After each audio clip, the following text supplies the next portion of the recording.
ಹಠ ಮಾಡಬೇಡವ್ವ. ನೀ ಹತ್ರ ಹೋದ್ರ ಆತ ದಬ್ತಾನ. ದೂಕ್ಲಿ, ಆತನ ಕಣ್ಣು ಅಳ್ತಿಯಾಗಿದ್ದ ಸಾಯ್ತೀನಿ. ಇವತ್ತಲ್ಲ ನಾಳೆ ಮುತ್ತೈದು ಸಾವು ನನಗೆ ಬಂದೇ ಬರ್ತದೆ. ಆದ್ರೆ ನನ್ನ ಗಂಡನಿಂದ ದೂರ ಉಳಿಯಾಕಿ ಅಲ್ಲ ನಾನು. ಅಲ್ಲವ, ನೀನೊಂದು ಹೆಣ್ಣು ಮಗಳಾಗಿ ಎಷ್ಟು ಅಂತ ನೋಡ್ರಿ, ನಾನು ಆವಾಗಲೇ ಹೇಳಿದ್ನಲ್ಲ, ಮಂದಿ ತಲೆ ಬುಡ ಇಲ್ಲದ ಮಾತು ಕಟ್ಕೊಂಡು ತಿರ್ಗಾಡ್ತಾರ ಅಂತ.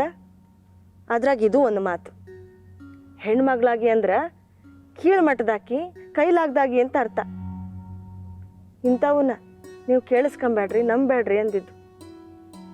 ಬರೀ ಮರಗಳಿಗಷ್ಟೇ ಅಲ್ಲ, ಹೆಣ್ಮಕ್ಳಿಗೂ ಕರುಣೆ ಇಲ್ಲ. ಮಾತ್ನಾಗ ನಮ್ಮನ್ನು ಮುಗಿಸ್ತಾರ. ಹೆಣ್ಮಗಳು ಅಂತ ಯಾರನ್ನು ಕೀಳು ಮಾಡಬೇಡ್ರವ ಅಜ್ಜಿ. ಯಾರ ಶಕ್ತಿ ಯಾರಿಗೆ ಗೊತ್ತಿರಲ್ಲ.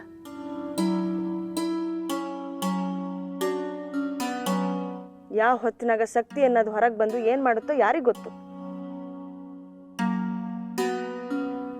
ಅಂದ್ರೇನು ನಮ್ಮ ಮೈಯಾಗ ಶಕ್ತಿ ಐತೆ ಅಂತ ನಂಬೋರಿಗೆ